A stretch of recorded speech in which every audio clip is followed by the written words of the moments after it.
Nou Monique, Ja. wat zie je er prachtig uit. Of de wilde beesten. Kom uit je zwembad. Rest op bouwen.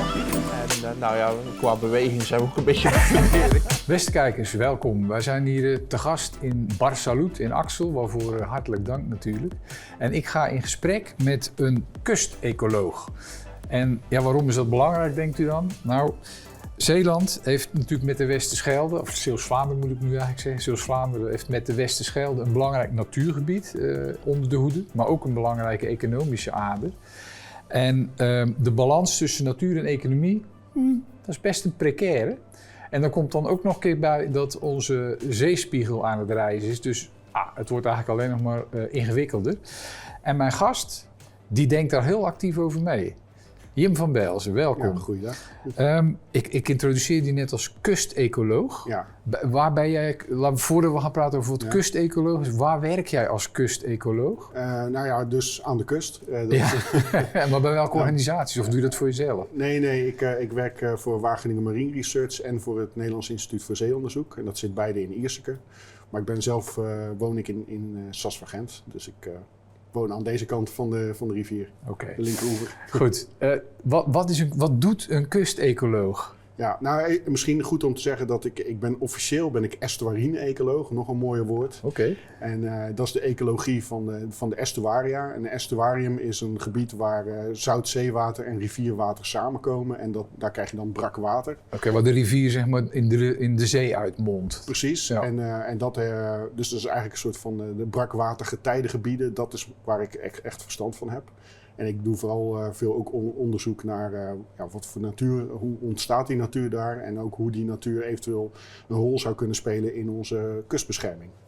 Oké, dus jij koppelt die twee dingen al aan elkaar, natuur en kustbescherming. Precies. Dat zijn twee hete aardappels, hot issues zeg maar, zeer actueel en ook zeer belangrijk. Klopt, ja. Mooi dossier dus, waar je aan werkt. Ja, ik vind het prachtig om daaraan te mogen werken, ja zeker. En ik ben Zeeuw, dus ik vind het dus voor mij echt de perfecte onderwerp om mijzelf mee verbonden te voelen. Oké. Ja. Eventjes nog naar NIOS en Wageningen Marine Research. Wat doen die organisaties? Wageningen Marine Research, dat is een mooi Engels woord voor... het lijkt alsof dat we in Wageningen zitten, maar ze zitten dus helemaal niet in Wageningen. Er zit een afdeling in Den Helder, IJmuiden en in Ierseke. En die doen onderzoek dus naar marine ecosystemen. Dus de zee, oceanen, maar ook brakwater waar wij dus in Zeeland in zitten. En het NIOS, dat is het Nederlands Instituut voor Zeeonderzoek. Dus dat zegt ook al genoeg, denk ik. Onderzoek van diepzee tot delta, zoals dat dan zo mooi wordt gezegd. En jij bent daar dan de specialist op brakwater, getijden, zeg maar. Ja. Heb je nog collega's die ook op dat terrein juist heel erg bezig zijn? Of? Ik heb wel een paar collega's die vergelijkbare dingen doen, maar ik ben wel echt de specialist op dit onderwerp. Oké, mooi. Nou, dan hebben we hier een belangrijk man aan tafel. Dat is fijn. Mm-hmm. Jij bent dit jaar betrokken geweest, want zo kwam ik je ook voor een deel op het spoor. Bij een dossier over hoe Zeeland is omgegaan met de natuurontwikkeling. De natuurontwikkeling van de Westerschelde eigenlijk. De buitendijkse natuur, de verbetering daarvan. We spraken elkaar in de zomer van ZVL in Ossenisse daar ook even over. Klopt. Maar daarna verscheen er een dossier bij Omroep Zeeland, waarin eigenlijk van alles verteld werd over wat wel en niet goed gegaan was met de aanpak van de provincie Zeeland. Kun je heel kort schetsen, wat was die aanpak van de provincie Zeeland? Ja, dus er is zeg maar zo'n 20 jaar geleden is er een natuurpakket afgesproken om herstel van zogenaamde estuarine natuur voor elkaar te krijgen in de Westerschelde. Want waarom was het eigenlijk nodig? Nou, de natuur staat flink onder druk. En dat heeft te maken eigenlijk door eeuwenlange inpolderingen. En sinds de jaren 70 ook de verdieping. Okay. Die zorgt ervoor dat er steeds de waterstroming steeds harder in en uit het gebied gaat. Maar er zijn ook andere knelpunten met waterkwaliteit en dergelijke. En toen is er begin deze eeuw is eigenlijk afgesproken om al die knelpunten die er zijn rond Westerschelde, maar ook de Zeeschelde aan de andere kant van de grens, om daar met elkaar mee aan de slag te gaan om dat te verbeteren. Okay. En toen is er een natuurpakket Westerschelde afgesproken. Daar zat 600 hectare natuurherstel in. En dat zou een startpakket zijn voor een groter pakket. Om uiteindelijk naar ongeveer rond de 3500 hectare aan natuurherstel voor elkaar te krijgen. En dat dossier waar we het nu net over hadden, dat is die eerste 600. Gaat het daarover? Dat klopt, ja. Oké. Wat ging er in jouw ogen mis met die 600 hectare? Nou ja, in mijn ogen ging er niet heel veel mis. Want dat is misschien goed om te zeggen. Hè. Dus Omroep Zeeland heeft mij benaderd om hierover in gesprek te gaan. Van ja, hoe werkt dat nou? Hoe is dat natuurpakket tot stand gekomen? Nou, daar zitten een aantal maatregelen in die langs de hele Westerschelde genomen zouden moeten worden. Uiteindelijk is daar dan keuze gemaakt om bepaalde dingen wel te doen en bepaalde dingen niet. Mm-hmm. Even concreet, want in Ossenis, waar wij toen waren... Hè? Ja, dus daar zijn bijvoorbeeld buitendijk zijn strekdammen aangelegd om natuurherstel voor elkaar te krijgen. De Hedwigepolder is natuurlijk een hele bekende. Ja, dat was de start zo'n beetje. Dat is 300 hectare. Bij het Zwinden is er ook nog een stukje op Nederlands gebied, ongeveer 10 hectare ontpolderd. Maar later is bijvoorbeeld ook Waterdune onderdeel van dat natuurpakket geworden. En daar is discussie over of dat nou wel goede natuur is die daar is ontstaan. Dus als je het zeg maar als mij als ecoloog vraagt, dan zijn er in al die projecten heeft de natuur heeft wat meerwaarde opgeleverd. Dus de Hedwigepolder is denk ik het mooiste voorbeeld. Daar gaat het echt heel erg goed met de natuurontwikkeling. Op die strekdammen, dat was op plekken waar nu weinig natuur was. En door die aanleg van die strekdammen is het eigenlijk een beetje verbeterd. Op die plekken tussen de strekdammen. Dus daar zijn dingen goed gegaan. En dat was niet mijn onderdeel van het dossier. Maar Omroep Zeeland is in die papieren gedoken. Mm-hmm. En die is erachter gekomen dat sommige hectares verkeerd geboekt zijn, zeg maar. Dus een soort van de boekhouding. Boekhoudkundig probleem. Boekhoudkundig zijn daar rare dingen gebeurd. Okay. Dat was niet mijn onderdeel van het verhaal. Maar ja, als je het gewoon zo sec bekijkt, dan is van de 600 hectare is een aantal 100 hectare. Daar kan je afvragen of dat wel helemaal klopt. Maar even samenvattend denk ik te begrijpen dat je zegt, bijvoorbeeld bij Ossenis met die strekdammen. Mm-hmm.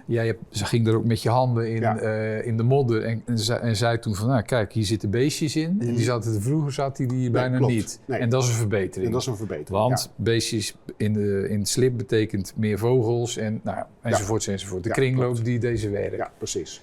Ja, maar goed, de aanleg van die strekdammen heeft ook weer wat negatieve gevolgen. Dus zeg maar netto is het positief effect, maar er zit ook wel negatieve effecten aan. Okay. Dus maar gewoon het totaalplaatje, als ik ernaar kijk, van dan als je zeg maar ziet wat er is gebeurd, dan hebben ze eigenlijk niet helemaal een afspraken nagekomen van die 600 hectare. Oké, dus het is een beetje glas vol, half vol, half leeg, zoiets? Ja, zo zou ik het zeggen. Ja. En jij zegt dan half vol? Ja, want er zijn ook mooie ontwikkelingen. Ik bedoel, die 600 is misschien niet helemaal gehaald, maar van wat er gehaald is, daar ben je wel tevreden mee? Daar ben ik tevreden mee. Okay. En het is altijd vanaf de start duidelijk geweest dat het een startpakket is. Dus er moet altijd nog meer gebeuren. Oké, dan gaan we eventjes de stap daar naartoe maken. Ja. Want we begonnen dus met 600. Oké, dat is dan misschien 400 geworden in totaal. Maar in ieder geval, er is wat gedaan. Mm-hmm. Glas half vol in jouw woorden. Ja. Maar het moet naar 3500 volgens die afspraken. Om en nabij. Ja. Om en nabij. Ja, het ligt er ook aan van, kijk, het is de bedoeling dat de toestand van de Westerschelde weer een goede ecologische toestand wordt. Mm-hmm. Dus in principe is de bedoeling dat je daar naartoe gaat door ongeveer naar 3500, ligt er een beetje aan, daar naartoe te gaan. Maar ja, onderweg daar naartoe kan je zien van, gaat het beter? En op een gegeven moment, als er dan de toestand goed is, dan kan je stoppen. Ja. Nou had je het er net ook over dat jouw specialiteit is eigenlijk natuurontwikkeling en een bijdrage leveren aan de kustverdediging. Want dat is een dossier wat er de laatste decennia zeg maar toch weer bij komt. Want de polders die zakken wat. Ja. De zeespiegel die rijst. Dat klopt. En op den duur, je kunt de dijken maar blijven verhogen, maar je hebt daar een beter idee voor, hè? Ja, nou ja, kijk, dus als we even een stapje teruggaan naar het vorige dossier, dan kan je zeggen van we willen overal natuurherstel voor elkaar krijgen. Maar als je het gewoon puur alleen voor het natuurherstel doet, is eigenlijk zonde. En wat je eigenlijk het liefst zou willen doen, is een combinatie zoeken tussen aan de ene kant opgaven voor natuurherstel te verbeteren, maar aan de andere kant ook meteen andere problemen aanpakken. Hè? Dus, waarom is natuurherstel niet voldoende? Heb je het gevoel dat daar te weinig draagvlak voor is voor enkel natuurherstel? Of... Nou, dat speelt mee, maar ik denk dat het sowieso slim is om... we hebben maar beperkte ruimte in Zeeland. Dus als je dan meerdere dingen tegelijkertijd kan oplossen, waarom zou je dat niet meteen doen? Okay. En natuur is natuurlijk belangrijk voor het zijn van de natuur zelf. Mm-hmm. Maar natuur heeft ook een heleboel andere functies voor ons. Hè? Dus bijvoorbeeld, die natuur kan bijvoorbeeld stikstofverbindingen afbreken. Dus daarmee wordt het de waterkwaliteit beter. Die natuur kan koolstof opslaan, waardoor CO2 uit de lucht wordt opgeslagen. En dat helpt er weer tegen. Ik zet allemaal vinkjes, check, precies, check. Ja, maar die natuur, als je dus, die slipt op, zo'n gebied kan opslibben. En daardoor kan het ook een natuurlijke buffer worden tegen stormen. En eigenlijk ons beter beschermen tegen een overstroming dan alleen maar een dijk. En moet dat dan buitendijks gebeuren of moet dat op een andere manier? Nou ja, daar zit wel... Dus kan het buitendijks? Nou, buitendijks is niet zoveel ruimte meer. Dus we hebben die dijk al zo ver zeewaarts gezet dat eigenlijk nog verder op laten slippen buitendijks. Dat zorgt eigenlijk voor een verslechtering van de natuur daar. Omdat je dan dus eigenlijk meer... het water wordt eigenlijk in een keurslijf geperst. En dat is niet zo handig. En dat hangt dan weer samen met het belang van de Westerschelde voor Antwerpen. Want die boten moeten blijven varen. Precies, ja. Oké. Dus op heel veel plekken is er eigenlijk geen ruimte meer buitendijks. Dus dan moet je de oplossing binnendijks gaan zoeken. En dan kom je bijvoorbeeld op ideeën zoals wisselpolders. Wat is dat, een wisselpolder? Nou, het idee van een wisselpolder is dat je een gebied een paar decennia weer onder water zet, waardoor het een laag slib zich afzet. Mm-hmm. Dan komt de bodem hoger te liggen. En dan is eigenlijk dat deel van de dijk wordt daardoor beter beschermd. En dat wil zeggen dat als de dijk ooit mocht doorbreken op zo'n plek waar je een wisselpolder aanlegt, dat er tijdens een storm misschien wel wat water de polder instroomt. Maar omdat die bodem veel hoger ligt, komt er veel minder water de polder in. Dan heb je veel meer tijd om te evacueren.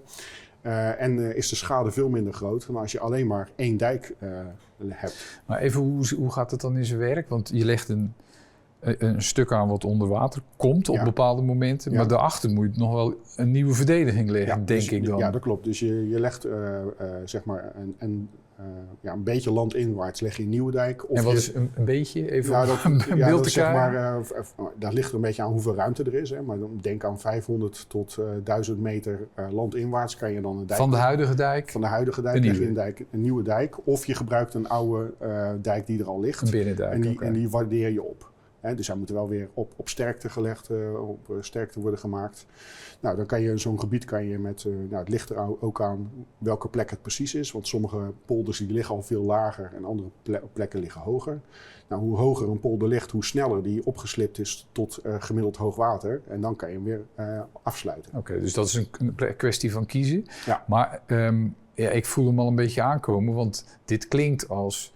we leggen een dijk een eindje verderop en we laten water binnen. Ja, dan het ontpolderingspook zie ik al helemaal rondgaan. Ja, precies. En dat is dus ook wat er nu gebeurt in de discussie. Is dat het als ontpoldering wordt neergezet. Terwijl het eigenlijk het idee is om land op te waarderen in een soort van roulatiesysteem. Dus je geeft ergens een gebied tijdelijk even terug aan het water. Dan slipt zo'n gebied op, maar dan ligt het op een gegeven moment hoog genoeg. Kan je hem weer afsluiten. En dan kan je ergens anders een gebied wat weer lager ligt, kan je op die manier ook weer laten opslibben. En dan krijg je echt maar in de tijd een soort roulatiesysteem van plekken die opslibben en weer terug in productie genomen kunnen worden. En die kun je dan weer terug in productie nemen? Uiteindelijk wel, ja. En hoe lang duurt dat, zo'n proces? Nou, dat duurt... het ligt er dus aan hoe diep die polder al ligt. Maar dat kan 30 tot 50 jaar duren ongeveer. Ah, oké. Dus, maar je moet het vergelijken met... als we bijvoorbeeld een bos aanleggen om voor houtproductie... dan duurt het ook 30 tot 50 jaar om die bomen groot genoeg te laten groeien... om daarna dat hout te kunnen gebruiken. En op die manier is het eigenlijk vergelijkbaar. Zo moet je er naar kijken. Ja. Nou even nog één want het zijn zoveel onderwerpen. Dat gaan we in één kleine uitzending niet voor elkaar krijgen. Ik hoop dat ik jou nog eens vaker mag uitnodigen om dieper in te gaan op bepaalde stukken. Nou lees ik in bepaalde dossiers ook dat eigenlijk de keuze zou moeten zijn, of is, de rigoureuze keuze, ontdieping van de Westerschelde, waarmee je dus rechtstreeks de belangen van Antwerpen zeg maar raakt. En aan de andere kant, wat jij dan noemt die wisselpolders of ontpoldering. Ontdieping, ontpoldering. Zo wordt het nu tegen elkaar gezet. Zie jij dat ook zo? Moeten we inderdaad die rigoureuze keuze maken? Ik denk niet dat die zo of het een of het ander is. Want als je echt wil ontdiepen, of verontdiepen van de Westerschelde, zou best een oplossing kunnen zijn voor de problemen als het gaat om natuur, maar ook voor de waterveiligheid. Maar dat proces dat gaat heel langzaam. Dus dat duurt zo makkelijk 50, 75, misschien wel 100 jaar voordat je dat echt voor elkaar hebt gekregen. Je kan niet zeg maar zomaar stoppen en dan daar heel veel sediment in gooien. Volgooien. En zo werkt het niet. Nee. Dus dat proces gaat veel langzamer. Op termijn zou je best kunnen verwachten dat bijvoorbeeld Antwerpen misschien over 100 jaar gewoon naar Oostende is vertrokken. Of naar Zeebrugge. Maar daar hebben we dus dan wel een beetje de tijd voor. Daar heb je de tijd voor nodig. Maar dan moeten er wel knopen worden doorgehakt over de langere termijn, zeg precies. maar. En wisselpolders, dat is iets wat je eigenlijk op vrij korte termijn voor elkaar zou kunnen krijgen. En technisch gezien kan je er gewoon morgen mee beginnen. Ja. We hebben de technische know-how om het te doen. Alleen, we hebben nog niet zeg maar de culturele er is een hoop discussie over dit onderwerp. Dus het is niet zomaar gezegd dat het even morgen gedaan kan worden. Laat dit de start zijn van de discussie, want ik denk dat we hier nog vaker over moeten praten. Ja. Even nou toch omdat het een soort, dit heeft jouw jaar ook wel mede getekend, hè, dit dossier. Als je nou een wens mag doen voor de komende tijd. Ik laat even in het midden van hoe lang die tijd is. Wat zou die voor jou zijn? Vooral dat we daarover in gesprek willen en durven gaan. Hè? Dus ik zit hier echt niet om zomaar overal polders te gaan openen en allerlei plekken in Zeeland te gaan ontpolderen. Maar ik denk wel dat het belangrijk is, zeker met het oog op de toekomst, klimaatverandering en zeespiegelstijging, dat zijn gewoon reële problemen die op ons afkomen. Daar moeten we een passende oplossing voor vinden en daarvoor moeten we met elkaar in gesprek. En daar hoop ik graag in de komende jaren met elkaar over in gesprek te gaan. Goed. Jim, hartstikke bedankt voor je verhaal. En een heftig jaar gehad, zeg maar, met veel interessante dingen. Maar er komt nog een hoop aan, dat is mij helder. Beste kijkers, als u nou denkt naar deze uitzending van ik wil eigenlijk wel wat meer weten van dit hele dossier. Hieronder komen een paar linkjes waar je op zou kunnen klikken. En je kunt altijd eens een keer googlen op Jim van Belzen. En dan verschijnen er allemaal artikelen en links naar websites waar hij zijn verhaal ook nog toelicht. En Jim, ik hoop jou eigenlijk nog vaker te kunnen spreken om nog wat dieper in te gaan op bepaalde onderwerpen. Nou, ik wacht het telefoontje af. Mooi, dankjewel.